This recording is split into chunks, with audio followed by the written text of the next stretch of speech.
What if I told you there's a floating city out there, right now, moving across the ocean at 30 kilometers an hour, carrying more people than most small towns, burning through enough food in a single day to feed an entire neighborhood for a month.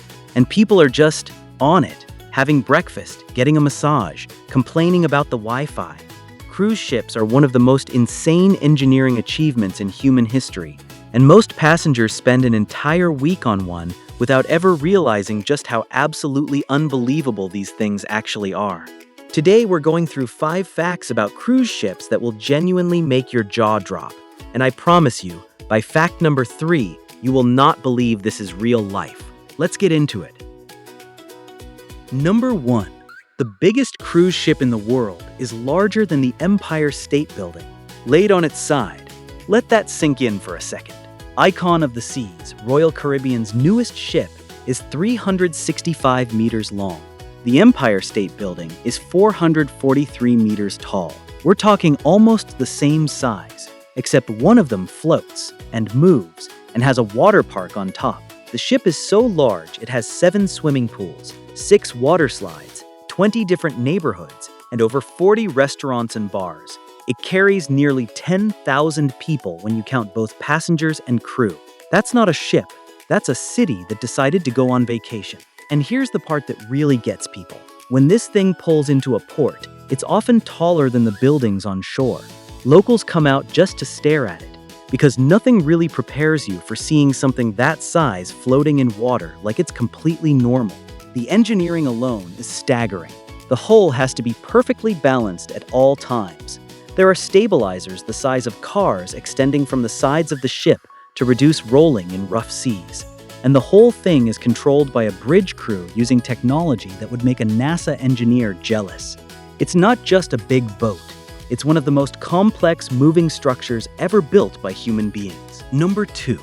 A large cruise ship can go through 20,000 eggs in a single day. One day, 20,000 eggs. And that's just the eggs. On a fully loaded large cruise ship, the kitchen, which they call the galley, operates essentially 24 hours a day. On a typical 7-night sailing, a ship like Icon of the Seas or Symphony of the Seas will go through roughly 30,000 pounds of beef, 10,000 pounds of chicken, 8,000 pounds of fish, 18,000 bottles of beer, and somewhere around 9,000 bottles of wine. The ice cream alone, just the ice cream, can top 4,000 gallons per cruise. Think about what it takes to store all of that. The refrigeration systems on a large cruise ship are so massive they could cool a small shopping mall. The dry storage rooms hold enough non-perishable food to keep the entire ship fed for weeks in case of an emergency at sea. And every single item has to be loaded onto the ship before departure. There's a whole science to it, called provisioning, where a dedicated team plans and orders supplies months in advance, then coordinates a military-level operation to load everything on embarkation day while passengers are boarding on the other side of the ship. Next time you casually grab a plate at the buffet, just know that plate is the result of one of the most complex food supply operations you've ever been standing 10 meters away from. Number 3. The crew doesn't live anywhere near you, and their world is completely different from yours. Most passengers never think about where the crew actually goes when they're not serving you dinner or cleaning your cabin. The answer is below the waterline, in a part of the ship most guests will never see in their entire lives. Crew quarters are located deep in the hull of the ship, often with no windows, no natural light, and cabins so small, 2 people share a space roughly the size of a large closet. On some ships, crew members share bathrooms with an entire corridor of colleagues, and they work hard. Most crew contracts run between 6 and 9 months without a single day off the ship.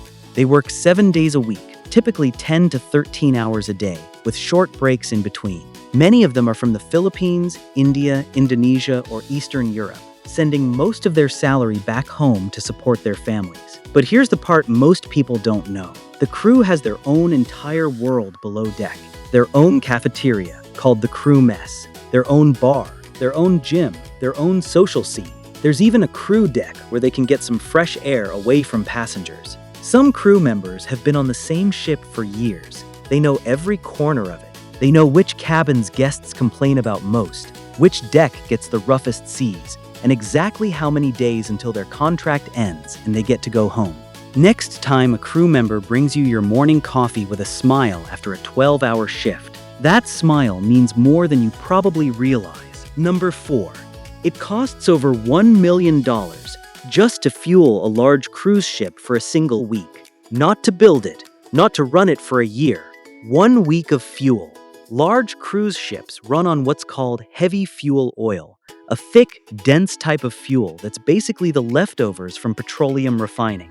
And they burn through it at a rate that is genuinely hard to comprehend. A ship like Wonder of the Seas can consume around 250 tons of fuel per day at cruising speed. That's roughly 80,000 gallons every single day. At sea, the engines required to move something that size are bigger than most houses. Some ships have diesel engines that are literally 3 stories tall. The propellers at the back of the ship, called pods on modern vessels, are each individually larger than a city bus, and fuel is just one piece. When you add up crew salaries, food, port fees, insurance, maintenance, and every other operating cost, running a large cruise ship for a week can cost anywhere from $5 to $10 million or more depending on the ship and itinerary. Which means that before a cruise line makes a single dollar of profit, they've already spent more money than most people will earn in their entire lifetime, every single week, just to keep the lights on. And somehow, they still offer cruises starting at under $100 a night. The economics of this industry are genuinely wild. Number 5. Cruise ships operate under completely different laws than the country you boarded from, and some of those laws will genuinely surprise you. When a cruise ship is at sea, it falls under what's called the law of the flag, meaning it's governed by the laws of whatever country the ship is registered in. And here's the thing most passengers don't know. Most cruise ships are not registered in the United States, the UK, or anywhere most passengers are from. They're registered in places like the Bahamas, Panama, or Bermuda. Royal Caribbean ships fly the Bahamian flag. Many Carnival ships are registered in Panama. This isn't an accident. It's a very deliberate legal and financial strategy. This affects everything from labor laws, which is why crew members can work contracts and hours that wouldn't be legal in the US, to tax obligations, to how crimes committed on board are actually handled. And speaking of crimes, this is where it gets genuinely strange.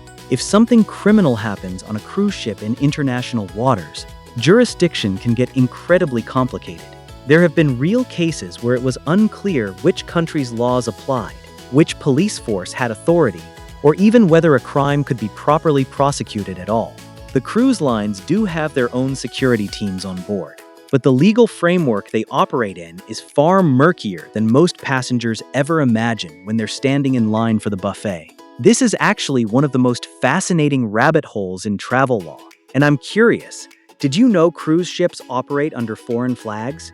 Drop it in the comments, because most people have no idea. Cruise ships are wild.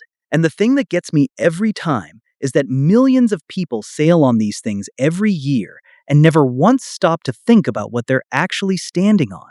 A floating city, a self-powered electrical grid, a legal gray zone, a home to thousands of crew members for months at a time, and an engineering achievement that honestly deserves way more credit than it gets.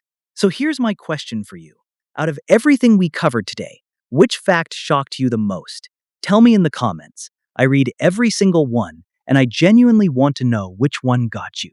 If you want more cruise content like this, there's plenty more on the channel. Tips, rankings, hacks, and things the cruise lines really don't want you to know about. So don't forget to like and subscribe, because the next video is coming right up.